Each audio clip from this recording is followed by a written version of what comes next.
ఇడ్లీకి ఒక గ్లాసు సాయిగుళ్ళు, ఇడ్లీ రవ్వ ఒక గ్లాసు సాయిగుళ్ళకి నేనైతే 3 గ్లాసులు పోస్తా. 1 2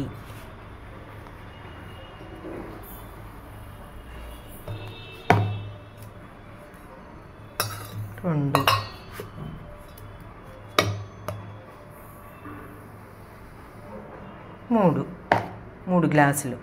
ఇవి ఒక 4 గంటలు 2 నానితే చాలు. ఇవి 4 గంటలు నానితే సరిపోతుంది.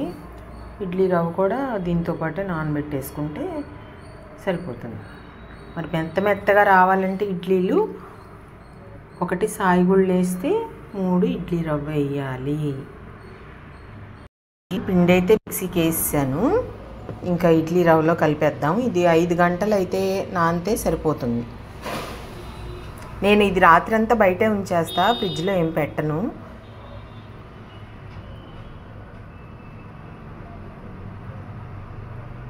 ఇదైతే మిక్సీకి వేసాను. ఇట్లా కలిపేసి నైట్ అంతా నేను బయటే ఉంచేస్తా, ఫ్రిడ్జ్లో అయితే పెట్టను. అప్పుడైతే బాగా ఊరుతుంది కదా, ఇడ్లీకి బాగుంటుంది. ఇదిగోండి, నైట్ అంతా పిండి అయితే నానబెట్టేసా, చక్కగా ఊరిపోయింది. దీనిలో ఇప్పుడు ఆయిల్ వేద్దాం. ఇడ్లీలు మెత్తగా రావాలంటే ఆయిల్ అనేది వేయాలి.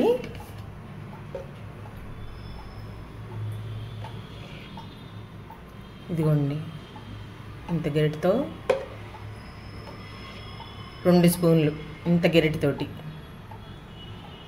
ఈ ఆయిల్ వేసి సాల్ట్ వేసేసి కలుపుకొని బాగా ఇడ్లీ వేసుకోవడమే. అప్పుడు బాగా మెత్తగా వస్తుంది. అంత క్రితం నేను ఇడ్లీ వేసినప్పుడు కొంచెం ఒక్కొక్కసారి అంటే మిక్సీలో వేయడం కదా గట్టిగా ఉండేది కొంచెం. ఇంక ఇట్లా ఆయిల్ వేసి ఇడ్లీ వేస్తే చాలా మెత్తగా ఉంటున్నాయి. ఇట్లా ప్లేట్లకి కొంచెం నెయ్యి అనేది అప్లై చేసేసుకుంటాం కదండి. ఇంక ఇది కలిపేశాను. చక్కగా ఆయిల్ అంతా బాగా కలిసేటట్టు కలిపేసుకోవాలి. పిండిని వేసేద్దాం ఇడ్లీ.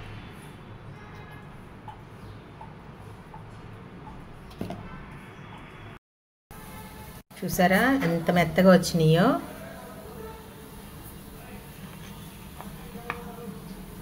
చూడండి ఎంత మెత్తగా ఉన్నాయో ఇడ్లీలు.